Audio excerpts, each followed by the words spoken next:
শিক্ষা কৌশল গঠন করে বাংলাদেশের সর্বস্তরে ধর্মীয় শিক্ষা প্রতিযোগিতা করতে হবে। একে আমি শেষ কথা বলতে চাই ব্রিটিশ সরকারের সময় যারা মদত পুষ্ট ছিল, সরকারকে যারা মদত করেছেন, তাদের মধ্যে একজন হলেন ফারুকী সাহেব, মুস্তাফা সরোয়ার ফারুকী নাট্যকার। হযরত আল্লামা আহমদ শফিকি বলছেন একটু হুজুর শাপলা চত্বরে আন্দোলনকে একত্রিত করেছেন, সরকারের কোলে কোলে সহযোগিতা করেছেন, সরকারের দ্বারা তিনি উপকৃত হয়েছেন। এরপরে যখন সরকার বিদায় গ্রহণ করেছেন 32 নম্বর নিয়ে কি বলছেন সেটা বলতে চাই না, এবং ব্রিটিশ সরকারের সংবিধানকে একজন মানুষকে উপদেষ্টা পরিষদে বাংলার মানুষ দেখতে চাই না। অতি বিলম্ব থেকে উপদেষ্টা পরিষদ থেকে প্রত্যাহার করতে হবে। শেষ কথা আপনাদের সামনে বলবো, সবুজ বাংলা দেখেছি, সোনার বাংলা দেখেছি, নতুন বাংলা দেখেছি, আধুনিক বাংলা দেখেছি, মডার্ন বাংলা দেখেছি, ব্রিটিশ সরকারের ডিজিটাল বাংলা দেখেছি। ব্রিটিশ প্রধানমন্ত্রী তিনি ঘোষণা দিয়েছিলেন স্মার্ট বাংলাদেশ, সেটাও দেখেছি। আজকে এই জনতার সামনে বলতে চাই, যদি আপনারা রাজি থাকেন মুষ্টিবদ্ধ হাত উঁচু করে দেখাবেন, আগামী দিনে এই ভূমিকে ইসলাম বাংলা হিসেবে দেখতে চাই, ইসলাম বাংলা হিসেবে দেখতে চাই। মুসলিম মিল্লাহ প্রথম করি অবশ্যই মুসলিম। আসসালামু আলাইকুম ওয়া রাহমাতুল্লাহি ওয়া বারাকাতুহু। হবে 15 বছর তোমাদের সঙ্গে খেলার মাঠে আমরা ছিলাম, 15 বছর আমরা খেলছি, তবে তোমরা যে খেলছো পুলিশের অস্ত্রের বিনিময়ে, তোমরা যে খেলছো প্রশাসনের অস্ত্রের বিনিময়ে, তোমাদের কোনো শক্তি নাই। যদি শক্তি থাকে আজকে মাঠে আসো, দেখি কত দামে কত ছাড়ো।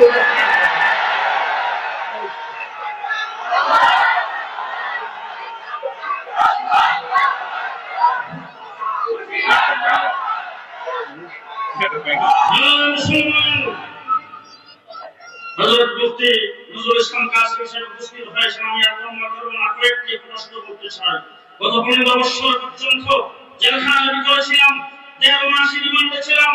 ডিবি অফিসে আমাকে সহ আমার দিনের নাম ধরে ধরে প্রত্যেক দিন জিজ্ঞাসাবাদের সময় বলছেন, তুই রাজাকারের ঘরের রাজাকার, তোরা পাকিস্তানি রাজাকার, দেশটাকে পাকিস্তান বানাইতে চাস, তোরা দেশদ্রোহী, তোরা স্বাধীনতা বিরোধী।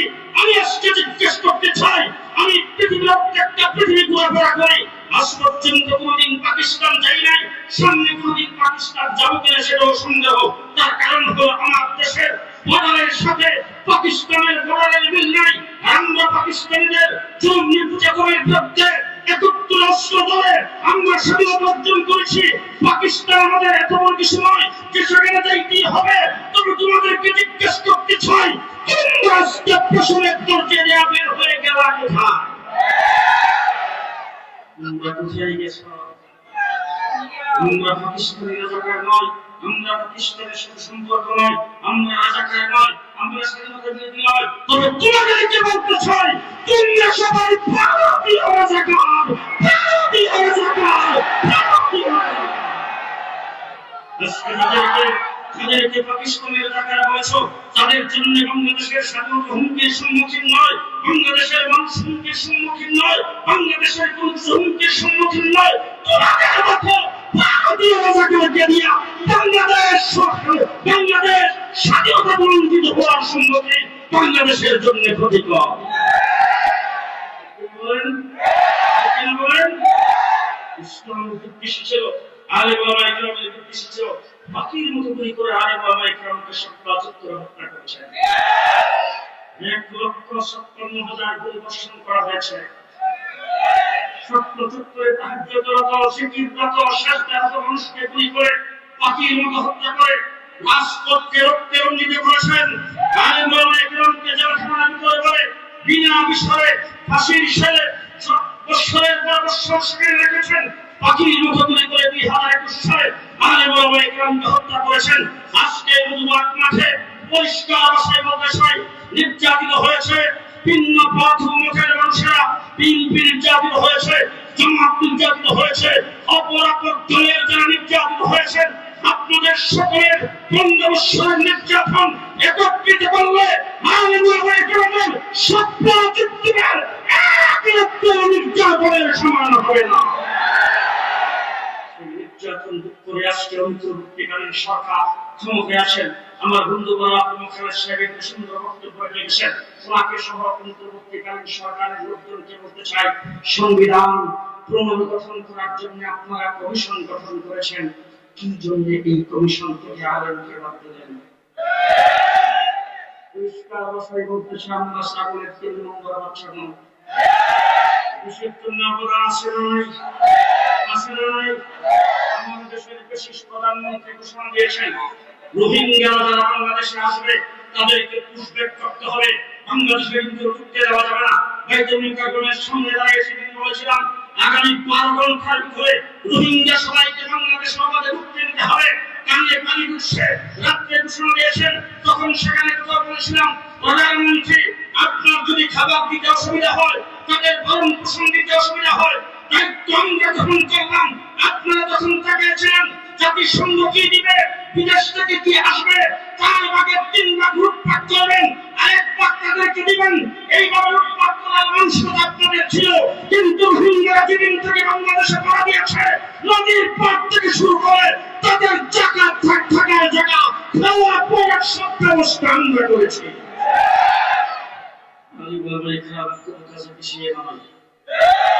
আমরা সব অবস্থায় ছিলাম, 15 বছর পর্যন্ত আমরা মাঠে ছিলাম।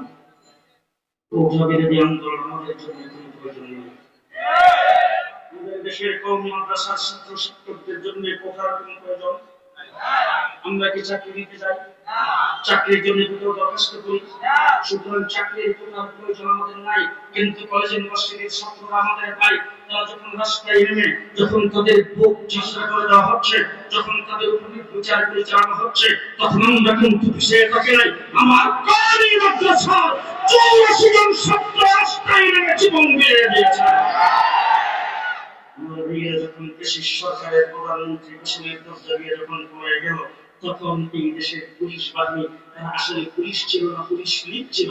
এই পুলিশ লীগ যখন তারা চাকরির থেকে অব্যাহতি দিয়েছেন, যখন তার চাকরি করবেন বলে যাত্রা করে চলে গেছেন, তখন রাস্তাঘাটে গ্রামে গঞ্জে বাজারে গঞ্জে যখন অকারের সৃষ্টি হয়ে গেল, তখন সারা বাংলাদেশের পাহাড়াদারির জিম্মাদারি কলেজ ইউনিভার্সিটির ছাত্রদের পাশাপাশি কওমি উলামায়ে কেরাম দায়িত্ব গ্রহণ করেছেন। ঢাকা রাজধানী সহ বাংলাদেশের বড় বড় শহরে যখন ট্রাফিক ব্যবস্থা ভেঙে পড়েছে, কোথাও যখন ট্রাফিক ছিল না, রাত্র দিন 24 ঘন্টা কলেজ ইউনিভার্সিটির ছাত্রদের সাথে কওমি মাদ্রাসার ছাত্ররা তাদের কাঁধ মিলিয়ে তারা পাহারাদারির ব্যবস্থা করেছে। আমার বন্ধুগণ, সর্বপ্রথমে কৃষি সরকার ভারতীয় নদীর করে যায় বৈশা সেই ধান কাটতে ব্যবহার করতে চেয়েছিলেন, সেটা হলো সংখ্যালঘুদের উপর নির্যাতন। সংখ্যালঘুদের নির্যাতনের দোয়া যখন চলছে, সংখ্যালঘুদেরকে যখন রাস্তায় নামে মিছিল করতে শুরু করে দিয়েছেন, তখন আমাদের কওমি মাদ্রাসার আলিম ওলামায়ে কেরাম হেফাজতে ইসলামের এক ঘোষণায় গোটা বাংলাদেশের সংখ্যালঘুদের বাড়িঘর সহ তাদের মন্দির পাহারার ব্যবস্থা আমরা করেছি। করতে চেয়েছেন, আমরা নস্যাৎ করে দিয়েছি। আনসারদেরকে দিয়ে পুরো করতে চেয়েছেন, আমরা নস্যাৎ করে দিয়েছি। খুলনা মানুষের পাক খুলে দিয়ে চট্টগ্রাম, কুমিল্লা, ফেনী, নোয়াখালী যখন পানিতে ভাসায় মানুষজনকে মারা এবং দুর্ভিক্ষ সৃষ্টির যখন পায়তারা করেছে, তোমাদের কওমি মাদ্রাসা আলেম ওলামায়ে কেরাম সর্বপ্রথম পানিবন্দী মানুষকে উদ্ধারের জন্য সেখানে হাজির হয়েছে। আজকে অন্তর্বর্তীকালীন সরকারকে বলতে চাই, আমাদেরকে মেহেরবানি করে অবহেলা করবেন না। আজকে সংবিধান সংস্কার করবেন, সেই সংবিধান সংস্কারের সেই মিশনে আলেম ওলামায়ে কেরামকে সাথে নিয়ে কমিশন গঠন করতে হবে এবং সংবিধানের সর্বপ্রথম আল্লাহর উপর পূর্ণ আস্থা বিশ্বাস স্থাপন করতে হবে। কে কে রাজি আছেন হাত তুলে দেখান।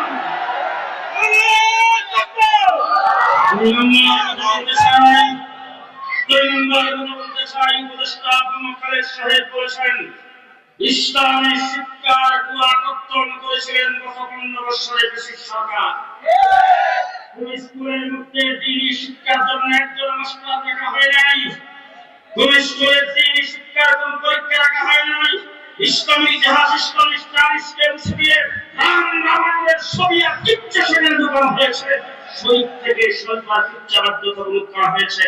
মানব থেকে মানুষ তৈরি, এই সমস্ত সাবজেক্ট আমাদের স্কুল কলেজে পড়ানো হয়েছে। স্কুল কলেজ ইউনিভার্সিটি থেকে পড়ে উজু শিখতে পারে সেই ব্যবস্থা নাই, ধর্ম শিখতে পারে, গোসল শিখতে পারে সেই ব্যবস্থা নাই। একদম ইসলাম থেকে মানুষকে বিমুখ করার জন্য, ইসলাম থেকে মানুষকে ফিরে করার জন্য গভীর ষড়যন্ত্র শুরু করেছিলেন।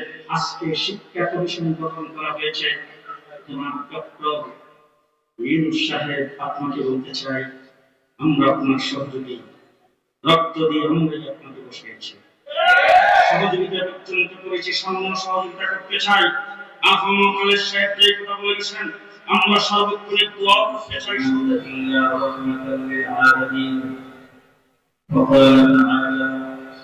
ورفعنا لك ذكرك صدق الله العظيم وقال رسول الله صلى الله عليه وسلم إنما بعثت معلما وقال عليه الصلاة والسلام إن العلماء ورثة الأنبياء أو كما قال عليه الصلاة والسلام بزرگان محترم حضرات علماء کرام সমবেত আদরান ইসলাম, এতক্ষণ অত্যন্ত ধৈর্যের সাথে আমরা কথা শুনতেছিলাম গণপ্রজাতন্ত্রী বাংলাদেশ সরকারের ধর্ম উপদেষ্টা প্রখ্যাত আইনজীবী, সুসাহিত্যিক, লেখক, ডক্টর আফম খালেদ হোসেন দামাত বরকাতুহুর জবান থেকে যে সকল দিক নির্দেশনা তিনি আমাদের জন্য দিয়েছেন, আমরা ইনশাআল্লাহ তা অক্ষরে অক্ষরে পালন করব।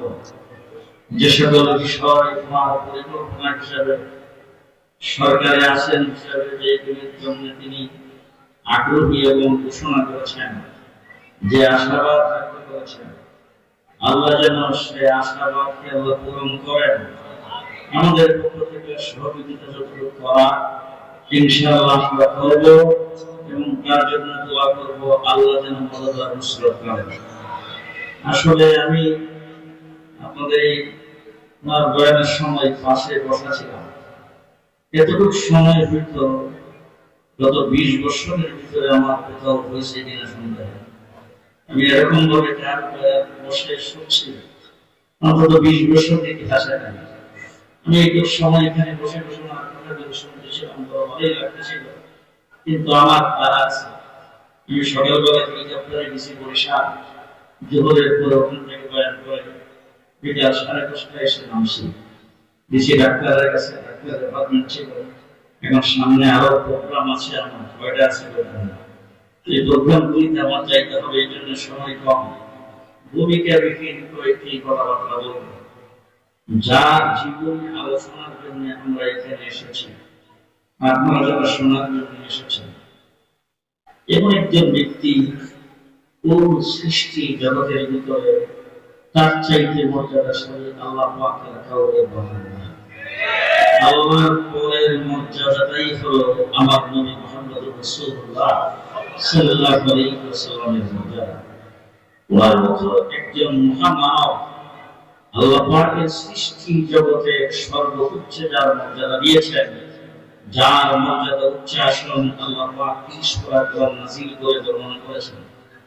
ওনার সম্পর্কে কোনো আলোচনা আমার একটু নালায় পড়াটা এটা মুদ্র মানায় না, আর আমি এক ফোটাও আলোচনা করার মতো যোগ্যতা রাখি না। তারপরে যেহেতু মহব্বত করে আপনারা আমাকে দাওয়াত করেন, এখানে খাড়া করে দিয়েছেন কিছু বলার জন্য, যত সময় কিছু কথা বলতে চাই, তবে শুরুটা এখন থেকে করতে চাই। তামাম পৃথিবীর যত মানুষ জন্মগ্রহণ করেছেন, চাই সেই ব্যক্তি যেই দলেরই হোক না কেন, উনি আপনার কারো সুন্দর আল্লাহ, প্রত্যেকটা মানুষের জীবনী থেকে আপনি আলোচনা করতে চান, আলোচনাটা শুরু হবে জন্মের থেকে, মৃত্যু হওয়ার সাথে সাথে শেষ। আমি কি জিন্দা মানুষের সামনে কথা বলতেছি? আপনারা সবাই জিন্দা আছেন তো? মুর্দা কেউ নাই তো? একটু মেহরবানি করে আপনারা আমার সাথে কিছু কথাবার্তা বলবেন, আমি কিছু কথা আমি বলবো, আপনারা কিছু বলবেন। তার কারণ হলো 3 বছর ছিলাম হাসিনার মেহমানখানা। সামনে নিয়োগ করছি, যদি যাইতে হয় সব কথা আমি বলবো না, কিছু আপনাদের দিয়ে বলবো। সামনে কোনদিন গেলে আপনাদের শুদ্ধ যাইতে চাই,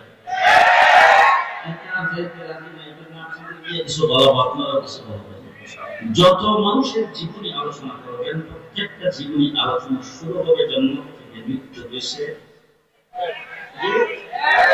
শেষ নিকটবর্তী আল্লাহ মাহমুদ হোসেন কাসিম রাহমাতুল্লাহ আলাইহির জীবনী থেকে আলোচনা করেন।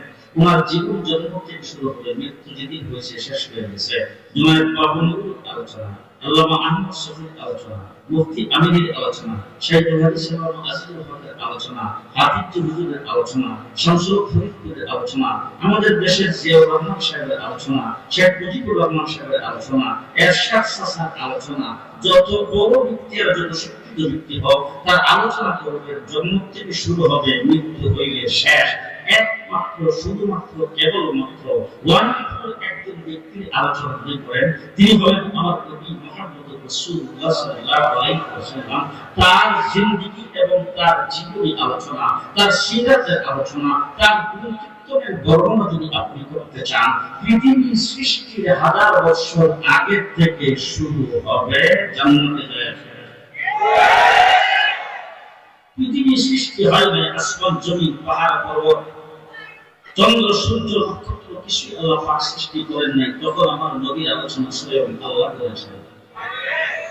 দৃষ্টান্ত স্বরূপ কয়েকটা ছোট ছোট কথা বলতে চাই। কোরআন শরীফের ভিতরে একটা সূরার নাম সূরা ইয়াসিন আছে না? আছে। হাদিসে পাকে সূরা সম্পর্কে আছে, আল্লাহ পাক এই সূরাটাকে পৃথিবী সৃষ্টির 1000 বছর আগে তেলাওয়াত করেছেন। পৃথিবী সৃষ্টির 1000 বছর আগে সূরা ইয়াসিন আল্লাহ পাক তেলাওয়াত করেছেন। এবার আসুন উলামা ইকরাম হাফেজে কোরআন এখানে আছেন, মুহাদ্দিসিন কিরাম মুফাসসিরিন কিরাম আছেন, তাদের সঙ্গে মিলাই কথা যে ইয়াসিন সূরা আল্লাহ পৃথিবী সৃষ্টির 1000 বছর আগে যে তেলাওয়াত করেছেন, সূরা ইয়াসিনের আল্লাহ প্রথম কি বলেছেন? প্রথম বলেছেন ইয়াসিন। এই ইয়াসিন শব্দটা আমার নবী মুহাম্মদ রাসূলুল্লাহ সাল্লাল্লাহু আলাইহি ওয়াসাল্লামের একটা সিফতি নাম। আল্লাহ পাক কোরআন শরীফের ভিতরে বিভিন্ন জায়গায় বিভিন্ন নামে আমার রাসূলকে আল্লাহ পাক স্মরণ করেছেন, ইয়াদ করেছেন, ডাক দিয়েছেন। ইয়া আইয়ুহাল মুযাম্মিল, ইয়া আইয়ুহাল মুদাসসির, কোথাও বলছেন ইয়াসিন, কোথাও বলছেন তাহা, এরকম বিভিন্ন নামে ডাক দিয়েছেন। এই জায়গায় আল্লাহ পাক ডাক দিয়েছেন ইয়াসিন, ও আমার হাবিব ইয়াসিন, ওয়াল কুরআনিল হাকীম, একটুকে পরিপূর্ণ কোরআনের কসম। ওলামায়ে কেরাম এখানে আছে, তরজমা যদি ভুল হয় ওনারা বলবেন, ওয়াল কুরআনিল হাকীম, একটুকে পরিপূর্ণ কোরআনের কসম। ইন্নাকা লামিনাল মুরসালিন, নিশ্চয়ই আপনি সমস্ত রাসূলগণের মধ্যে শ্রেষ্ঠ রাসূল। কতদিন আগে? পৃথিবী সৃষ্টির 1000 বছর আগে। কথাটা কি বলেছেন খুব ভালো করে দিলের কান লাগিয়ে শুনবেন। ইন্নাকা, নিশ্চয়ই আপনি। এখন আমি যদি কোনো মানুষকে সম্বোধন করতে চাই, হযরত মাওলানা ডক্টর আফম খালেদ সাহেব এখানে ছিলেন, উনি যদি এখানে থাকতেন তাহলে আমি ওনাকে ওনার সম্মান এবং ইজ্জত যতটুকু দরকার সবটুকু দিয়ে আমি যদি ওনাকে ইয়াদ করতাম, ওনাকে সম্বোধন করতাম, তাইলে ওনাকে সরাসরি বলতাম আপনি আপনি আপনি। এখন উনি আমার থেকে দূরে সরে গেছেন, এখন কি আমি ওনাকে আপনি বলবো? আমার চেয়ে কম বয়সের কোন ব্যক্তি যদি হয়, আমার চেয়ে কম কম কম যদি কোন ব্যক্তি যদি হয়, তাহলে সেই ব্যক্তিকে আমি আপনি বলবো? যে মর্যাদা সম্পন্ন কোন ব্যক্তিকে যদি সরাসরি সামনাসামনি সম্বোধন করা হয়, সেখানে বাংলা ভাষায় বলা হয় আপনি আপনি আপনি। ওলামায়ে কেরামকে জিজ্ঞেস করে দেখেন, সে আপনি শব্দটাকে যদি আরবি ভাষা ধরে, তাহলে আরবি গ্রামারে আরবি শব্দে সেখানে বলা হয় কা কা কা।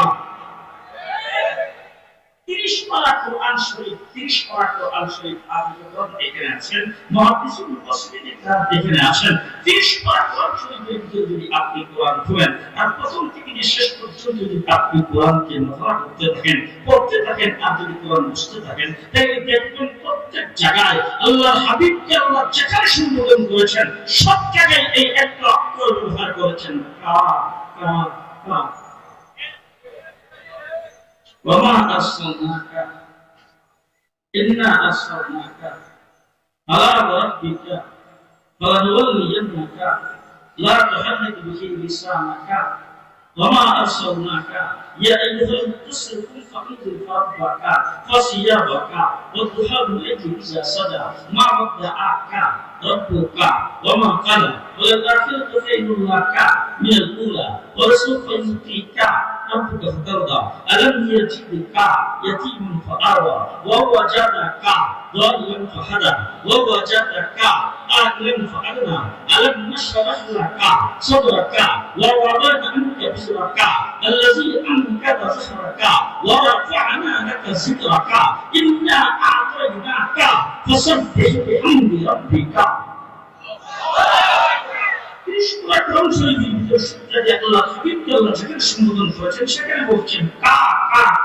নিশ্চয়ই আপনি আপনি যে ব্যক্তি সামনে উপস্থিত থাকে তাকে সম্মান দিয়ে যদি সম্বোধন করা হয়, সেখানে আরবি ভাষায় যদি ব্যবহার হয় কা, তাহলে ইন্না কা লামিনাল মুরসালিন। আল্লাহ পাক যখন এই কথা বলেছেন তখন পৃথিবী সৃষ্টির হাজার বছর আগে আল্লাহর সামনে আল্লাহর হাবিবকে বসায় রাখার পরে বলেছেন।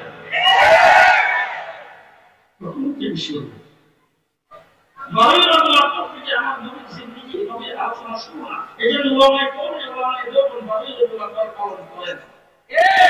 কথা কি বুঝাইতে পারতেছি? হাজার বছর আগে থেকে শুরু হয়েছে। মুহাম্মদ রাসূলুল্লাহ সাল্লাল্লাহু আলাইহি ওয়াসাল্লামের জিন্দেগি কোথা থেকে শুরু, তার আলোচনা কোথা থেকে শুরু হয়েছে?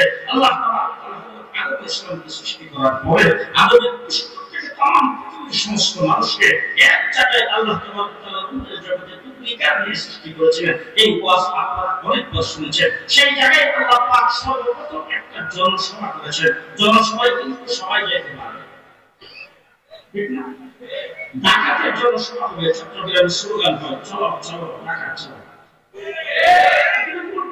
দেওয়া হয় না, যা খুশি সেই যেতে পারে। জনসভা করতে সমস্ত পৃথিবীর সমস্ত মানুষ সেখানে উপস্থিত। 1,24,000 পয়গম্বর উপস্থিত। আদম থেকে শুরু করে পর্যন্ত যত মানুষ পৃথিবীতে আসে, যত লোক পৃথিবী থেকে চলে গেছে তারাও সেখানে আসে। কিয়ামত পর্যন্ত যারা আসবে তারাও আসে। আমাদের দেশের হাসিনাও কিন্তু ছিল, খালেদাও কিন্তু ছিল, শেখ মুজিবুর রহমান ছিল, জিয়াউর রহমান ছিল, তার আগে ছিল হাসান মাহমুদও ছিল। সেই জায়গায় আল্লাহ পাক একটা প্রশ্ন করেছিলেন, আলাস্তু বিরাব্বিকুম। আল্লাহ পক্ষ থেকে ইন্টারভিউ। এখন আমি জিজ্ঞেস করতে চাই, কোরআনে কেমন লেখা আছে ইন্টারভিউ কাদেরকে নেওয়া হয়? যে পড়ছে তাকে না, যে না পড়ছে তাকে? আমাদের মাদ্রাসার মধ্যে দাওয়া এখন যখন ভর্তি হইতে আসে তখন আমরা স্পেশাল ইন্টারভিউ নিই, কারণ মাস্টার তৈরি দাওয়া করতে হবে। যদি মাস্টার ভর্তি হইতে আসে তাহলে আমরা জানালেই ইন্টারভিউ নিই, কারণ জানালেই পয়সা কইলে আইসা মাস্টার করতে হবে। এই জন্য যেটা পড়ছে সেটার ইন্টারভিউ হয়। আমি এখন জিজ্ঞেস করতে চাই, রূহের জগতে আদমের পৃষ্ঠ থেকে আল্লাহ সৃষ্টি করেছেন, আমরা যারা সেখানে ছিলাম আমরা কোন কলেজের ছাত্র? আমরা পড়ছি কোথাও কোন মক্তবে গেছি? Kindergarten, Dhaka college, Dhaka university, একটা অক্ষর কোথাও পড়ে নাই, কোন নবী রাসূল কোন জায়গায় পড়ে নাই, এক অক্ষর আল্লাহ শিখায় নাই, কোন প্রাইভেট টিউটরের কাছে আমরা যাই নাই, যাওয়ার সময় পাই নাই। আল্লাহ প্রশ্ন করেছেন, আলাস্তু বিরাব্বিকুম, ইন্টারভিউ নিচ্ছেন আল্লাহ। আমরা যখন কিছু জানি না, 1,24,000 নবীর যত উম্মত ছিল সমস্ত উম্মত নবীর দিকে তাকায় আছে, জানি না প্রশ্নের জবাব কি হবে, দেখি আমাদের নবীরা কি বলে। এবার জিজ্ঞেস করতে চাই, নবীরা কি কোথাও পড়ছেন? নবীরা কোথাও পড়ছেন? নবী কোথাও পড়ে নাই। এখন এই প্রশ্নের জবাব কি হবে? আল্লাহ রাব্বুল আলামিন এই প্রশ্ন করেছেন, জবাবটা কি হবে? আদম থেকে ঈসা পর্যন্ত সমস্ত নবী তখন ওই রূহের জগতে আমার নবী মুহাম্মদ রাসূলুল্লাহ সাল্লাল্লাহু আলাইহি ওয়াসাল্লামের চেহারার দিকে তাকিয়ে আছে। যে আল্লাহ পাক বিশ্ব জগতের মুআল্লিম যাকে বানিয়েছেন, তাকে আল্লাহ পাক পৃথিবী সৃষ্টি হওয়ার আগে 1000 বছর আগে তাকে সামনে বসায় বানিয়েছেন। ইন্নাকা নবীর অনুসারী নিশ্চয়ই তিনি মুআল্লিম, মুআল্লিম যেটার জবাব দিবে সেটাই হবে আমাদের জবাব। রূহের জগতে আমার নবী মুআল্লিম সর্বপ্রথম জবান থেকে বের করেছেন আল্লাহ, সমস্ত নবীরা বলছেন আল্লাহ, নবীর জবানের সঙ্গে সমস্ত উম্মতেরা বলছেন আল্লাহ। আলোচনা কোথা থেকে শুরু? দ্বিতীয় নম্বর, আল্লাহ তাবারক ওয়া তাআলা একটা সেমিনারের ব্যবস্থা করেছেন রূহের জগতে। ঢাকা ইউনিভার্সিটিতে না, ঢাকা প্রেস ক্লাবে না, কোথায়? রূহের জগতে মানে কারিমুল্লাহ পাক সেই সেমিনারের কথা উল্লেখ করেছেন। ওয়াইজ আখাদাল্লাহু মিসাকান নাবিয়্যিন, সেই রূহের জগতে আল্লাহ পাক সেমিনার আহ্বান করেছেন। সেমিনার যদি হয় তাহলে কাজ সভা হয় কিনা? কাজ সভা হয়। কাজের মধ্যে বিষয়বস্তু লেখা থাকে কিনা? আলোচককে হবে নাম লেখা থাকে কিনা? জি। কাজ কি সবাইকে দেওয়া হয় না, নির্ধারিত লোকজনকে দেওয়া হয়? জি। আল্লাহ তাবারক ওয়া তাআলা সেমিনার শুরু হয়ে গেলে নির্ধারিত লোকজন সেখানে যাবে। আল্লাহ পাক যে সেমিনারের ব্যবস্থা করেছেন, সেই সেমিনারের আলোচক হলেন স্বয়ং আল্লাহ। আলোচককে আল্লাহ। আলোচনার বিষয়বস্তু হলো মুহাম্মাদুর রাসূলুল্লাহ। শ্রোতা হলেন 1,24,000 নবী। সমস্ত নবীদেরকে আল্লাহ পাক কার্ড দিয়েছেন। এখন সেমিনার যদি হয় সেখানে কিন্তু লেখা থাকে নিচে, কার্ডখানার সাথে নিয়ে আসবেন। গেটে সেটিং এর সময় প্রদর্শন করবেন কার্ডবিহীন প্রবেশ নিষেধ। সেই জায়গার উপর আল্লাহ আসমান থেকে ঈসা আলাইহিস পর্যন্ত সমস্ত নবীদেরকে কার্ড দিয়েছেন। মির্জা গোলাম আহমদকে দিয়ে কার্ড করেন না। সমস্ত নবীদেরকে আল্লাহ পাক সেখানে কার্ড দিয়েছেন। কার্ডের মধ্যে পরিষ্কার লেখা আছে আলোচক হবেন আল্লাহ।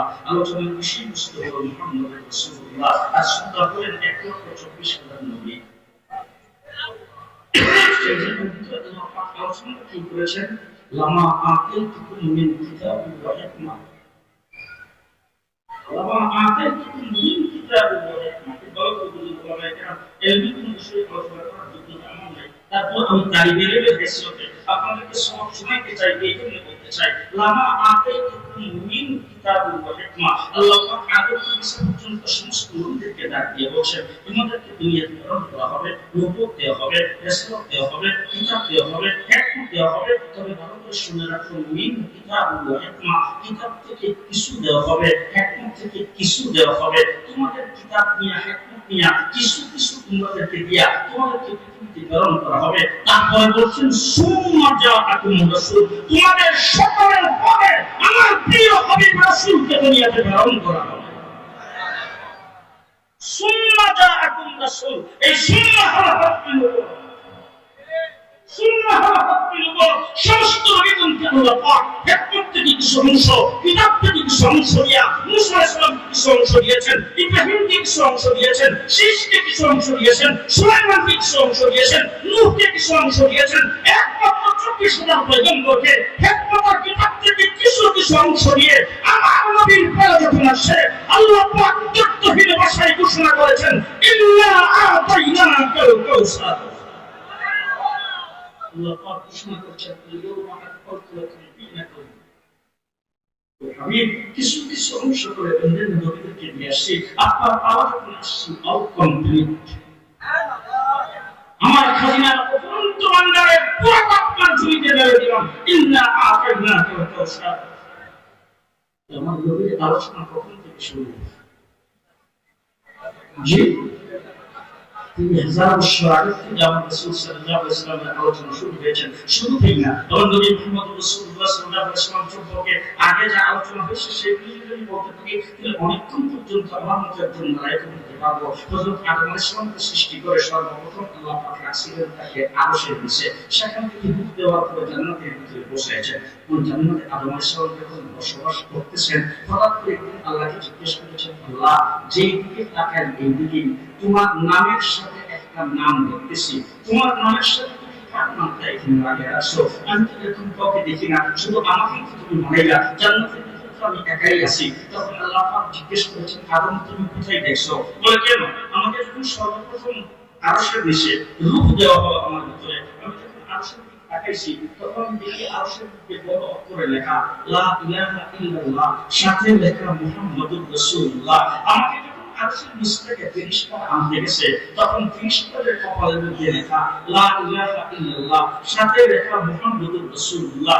আমি আয়েশা জান্নাতের ভিতরে প্রবেশ করব, দেখি জান্নাতের গেটের মধ্যে বড় অক্ষরে লেখা আছে লা ইলাহা ইল্লাল্লাহ, সাথে দেখি লেখা মুহাম্মাদুর রাসূলুল্লাহ। জান্নাতের ভিতরে যখন প্রবেশ করলাম, প্রবেশ করা মাত্র দেখি জান্নাতের প্রত্যেকটা গাছের পাতায় পাতায় লেখা লা ইলাহা ইল্লাল্লাহ, সাথে লেখা মুহাম্মাদুর রাসূলুল্লাহ। জান্নাতের ভিতরে যতগুলো আসবাবপত্র, প্রত্যেকটা আসবাবের গায়ে লেখা লা ইলাহা ইল্লাল্লাহ, সাথে লেখা মুহাম্মাদুর রাসূলুল্লাহ। জান্নাতের মধ্যে পর্যন্ত যত খাবার দ্রব্য আমার সামনে আসছে, সমস্ত খাবারের টেবিলের মধ্যে লেখা লা ইলাহা ইল্লাল্লাহ, সাথে লেখা মুহাম্মাদুর রাসূলুল্লাহ। আল্লাহ রাব্বুল আলামিন আদমকে ডাক দিয়ে বলেন, আদম তুমি কি চিনতে পারো নাই? বলো না, চিনতে পারে নাই। আল্লাহ বলেন, তাকে যদি না বানাইতাম তোমারও বানাইতাম না। তোমার নবীর আলোচনা করতে সেই নবী মুহাম্মদ রাসূলুল্লাহ সাল্লাল্লাহু আলাইহি ওয়াসাল্লাম तमाम সৃষ্টি জগতের ভিতরে সবচেয়ে বেশি মর্যাদা দিয়ে আল্লাহ পাক যাকে সৃষ্টি করেছেন, সেই মর্যাদা সহিত নবী মুহাম্মদ আমাদেরকে বানিয়েছেন। খুশি না বেজার? জি, আদম আলাইহিস সালামের পুষ্টকে আল্লাহ পাক রূহের জগতে সমস্ত মানুষকে আল্লাহ পাক একসাথে তৈরি করেছেন। এখন আমরা যারা বর্তমানে এই মাঠে উপস্থিত আছি, ঢাকা শহরে যারা আছে, অল পৃথিবীতে বর্তমানে বিশ্ব নবীর উম্মত যারা আছে, আল্লাহ ইচ্ছা করলে কি তাদেরকে ইব্রাহিম আলাইহিস সালামের দিকে পাঠাতে পারত? আসতে বলেছে নূহ আলাইহিস সালামের দিকে পাঠাতে পারত, মুসা আলাইহিস সালামের দিকে পাঠাতে পারত। তাইতে মনে হয় আপনারা যারা এখানে এসেছেন, আপনারা বলতে আল্লাহর কাছে কাগজে বলছেন, দরখাস্ত করছেন, লিখিত মৌখিক, তারপর স্লোগান করছেন, মানববন্ধন করছেন, মিছিল করছেন। এগুলো হলো আপনাদের দাবি মেনে আল্লাহ পাক আপনাদেরকে এতদিন পাঠাই নেই, এখন পাঠাইছেন। বলেন বলেন বলেন বলেন, কেউ কোনোদিন কোনো দরখাস্ত করেছিলাম? বিনা দরখাস্ত আল্লাহ পাকের দয়ায় সেই মানুষগুলির মধ্য থেকে আল্লাহ বাছাই করে আমাদেরকে দামি হিসাবে রূহের জগতে রেখে দিয়েছেন বিশ্বনবীর উম্মত বানাইবার জন্য। খুশি না বেজার? খুশি না বেজার? মুহাম্মদ রাসূলুল্লাহ সাল্লাল্লাহু আলাইহি ওয়াসাল্লামকে আল্লাহ তাআলা ইজ্জত সম্মান এবং দিয়েছেন। 40 বছর পর্যন্ত রাসূল মক্কা নগরীতে কাটিয়েছেন। নবুয়ত পাইনি বড় বড় মানুষগুলির মাঝে রাসূল সাল্লাল্লাহু আলাইহি ওয়াসাল্লাম চলাফেরা করেছেন। যে যুগটা যে কালে আমরা এমন জাহিলিয়ত করি, যে কালে কোনো মেয়ে সন্তান জন্মগ্রহণ করলে বংশের কলঙ্ক মনে করে এত বড় অসভ্য ছিল তারা মেয়ে সন্তানকে জিন্দা করতে বাইতুল্লাহ শরীফ পূর্ণ হয়ে করে বাইতুল্লাহ চতুর্দিকে 360টা মূর্তি লাগিয়েছেন, বাইতুল্লাহ ভিতরটাকে মূর্তি দিয়ে সাজিয়েছেন। এমন বড় যুগের মধ্যে রাসূল জন্মগ্রহণ করেছেন। 40টা বছর পরে রাসূল নবুয়ত পেয়েছে, 40 বছর তাদের মধ্যে বসবাস করেছেন। আমি আপনাদের জিজ্ঞেস করতে চাই, 40 বছরের নবুয়তি জিন্দেগি যখন রাসূলের ছিল না, সেই 40 বছরের জিন্দেগিতে রাসূলের চরিত্রে সামান্য কোনো কারণ নাই, সময় আমার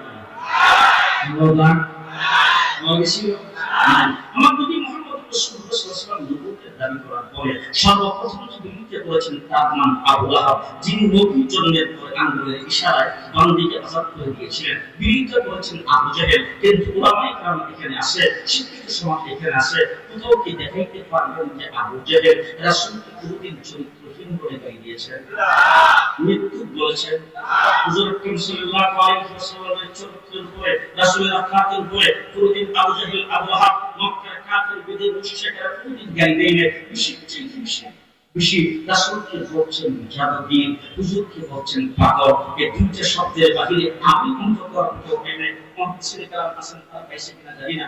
আবু জাহেল, আবু লাহাব রাসূলকে পাগল বলেছেন, রাসূলকে মজনুন বলেছেন, রাসূলকে জাদুকর বলেছেন, কিন্তু রাসূলকে ফিটিং করেছেন একবারের জন্য বলে নাই। রাসূলকে নারী চিত্র দিকে তাকায় চোখ দিয়েছেন কোনদিন বলে নাই। রাসূল সাল্লাল্লাহু আলাইহি ওয়াসাল্লাম নারীর প্রতি রাসূল সাল্লাল্লাহু আলাইহি ওয়াসাল্লাম তাকিয়েছেন দিকে কোনদিন বলে নাই। হুজুর আকরাম সাল্লাল্লাহু আলাইহি ওয়াসাল্লামের চরিত্রের উপরে, হুজুর আকরাম সাল্লাল্লাহু আলাইহি ওয়াসাল্লামের আখলাকের উপরে সামান্যতম দাগ কাফির বেদে মুশরিক লাগাইতে পারে নাই। হুজুরকে মিথ্যাবাদী বলতে পারে নাই, কাফের বলতে পারে নাই, মৃত্যু বলতে পারে নাই। ও আমার ভাইরা, আবু জাহেল যেতে পারে নাই, আবু লাহাব যেতে পারে নাই, মক্কার কাফির বেদে মুশরিকরা যেতে পারে নাই।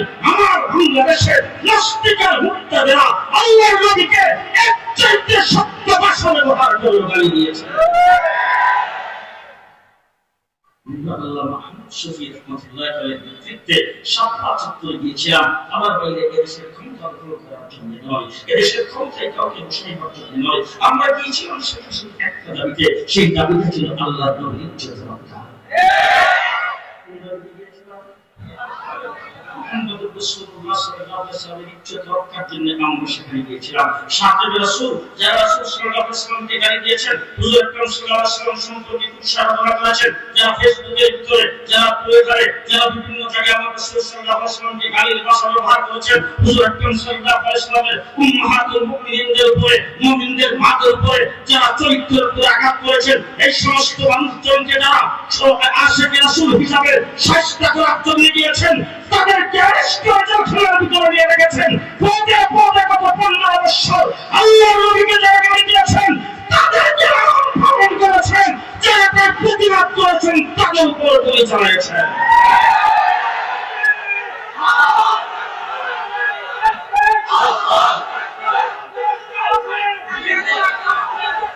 মুসলমান গত 15 বছর দেশের সরকার, গত 15 বছর বেশিরভাগ সরকার যারা এই দেশে জগৎজল পাথরের মতো আমাদের মাথার উপর চলে বসেছিলেন, তাদের জমানায় কোন মসজিদের ইমামের মেহরাব নিরাপদ ছিল না, কোন মসজিদের খতিবের মিম্বার নিরাপদ ছিল না। বাংলাদেশের কোন ওয়াজ মাহফিল, ইসলামী সম্মেলনের স্টেজ কখনো নিরাপদ ছিল না। দেশটাকে জেলখানায় পরিণত করে দিয়েছিলেন। কথাই বলতেন পালাবো না। এখন জিজ্ঞেস করতে চাই, কাওয়া কাদের সাহেব গেলেন কোথায়? কোথায় গেলেন? কথাই বলতেন পালাবো না, গেলেন কোথায় এখন? কথাই বলতেন খেলা হবে। আমি এই মাঠে এসেছি তখনকার সময় যিনি স্বরাষ্ট্রমন্ত্রী ছিলেন, তিনি প্রধান অতিথি, আমি এখানে দাঁড়িয়ে বক্তব্য করছি। তখন আমার আওয়াজ যেমন ছিল, আমি কিন্তু এই জায়গায় আজকে আসছি, তখন আমার আওয়াজ এবং আমি জেল থেকে বের হওয়ার পরে এই পেশাগত সরকার ক্ষমতা থাকা অবস্থায় তখন কিন্তু আমি বয়ান করতে গেছি, তখন কিন্তু আওয়াজটা এরকমই ছিল। তোমরা যে জায়গা বক্তৃতা দিয়ে বলছো খেলা হবে, 15 বছর তোমাদের সঙ্গে খেলার মাঠে আমরা ছিলাম, 15 বছর আমরা খেলছি, তবে তোমরা যে খেলছো পুলিশের অস্ত্রের বিনিময়ে, তোমরা যে খেলছো প্রশাসনের অস্ত্রের বিনিময়ে, তোমাদের কোনো শক্তি নাই।